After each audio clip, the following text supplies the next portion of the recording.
कोई मतलब नहीं है। यहाँ के भक्त प्रो इजरायली बने रहते हैं, यहाँ के भक्त स्टैंड विद इजराइल करते हैं।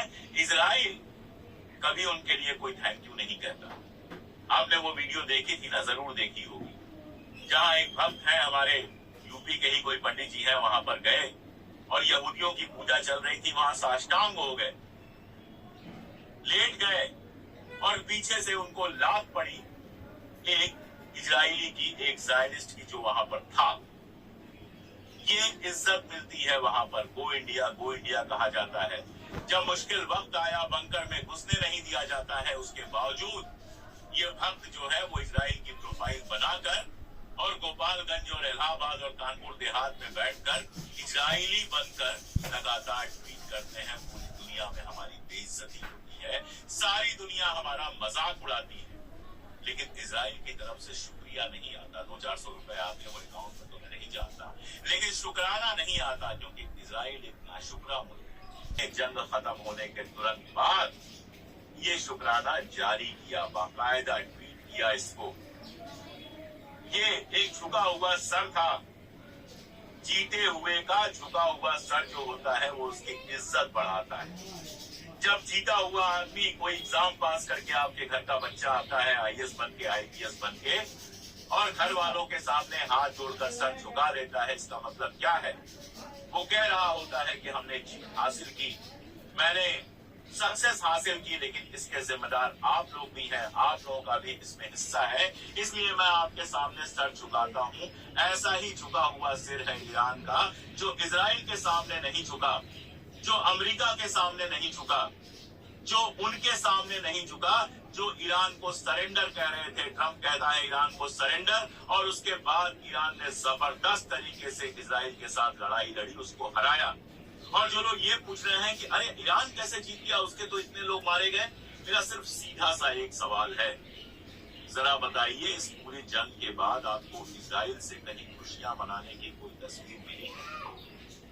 गजा में मासूम मारे जाते हैं तो इजराइल में खुशियां मनाई जाती हैं, जीत मनाया जाता है।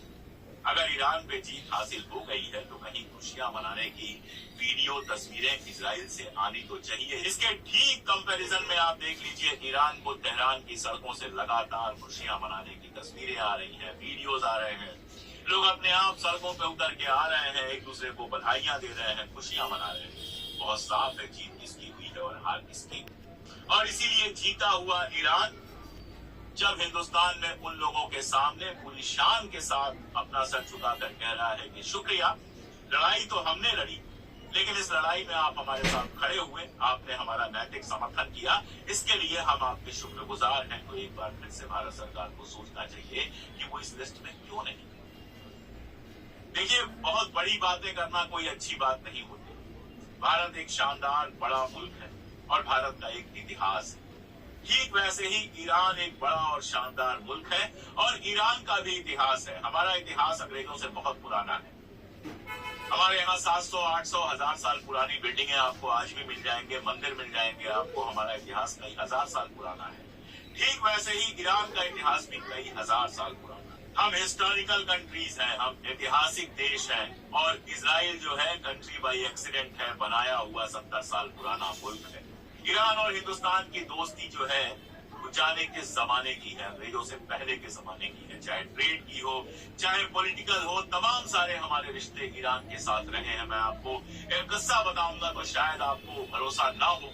हमारे भगत सिंह के जो चाचा थे अजित सिंह और उनके साथ के लोग, जब हिंदुस्तान में उनको लगा कि गिरफ्तार हो जाएंगे, यहाँ तो बचने की कोई उम्मीद नहीं है, तो यहाँ से भाग के सबसे पहले ईरान गए।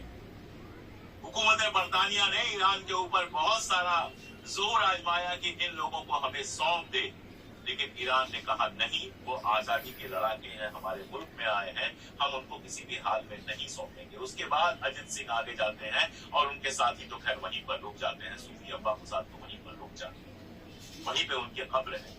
तो आप सोच के देखिए कितना पुराना हमारा रिश्ता है। ईरान से हमें तेल मिल सकता है, ईरान से बहुत सारे फायदे हो सकते हैं। मसला कश्मीर जब उठता रहा है तो ईरान हमारे साथ खड़ा रहा है। ये आगे भी हमारे काम आता, ये आगे भी हमारे साथ आता। और इन सब के बावजूद आपने ईरान का साथ देने से इनकार कर दिया। जब चाइना वाला वो जो ग्रुप था एससीओ, जिसका बयान आया था जिसमें सिर्फ इतनी मजम्मत की गई थी कि इजराइल ने अनप्रोवोक्ड हमला किया है, जो कि एक सच्चाई है, उसमें से भी आपने बाकायदा बयान देकर खुद को बाहर कर लिया। आपने कहा नहीं नहीं, हम इसमें शामिल नहीं है, हम मजम्मत नहीं करेंगे।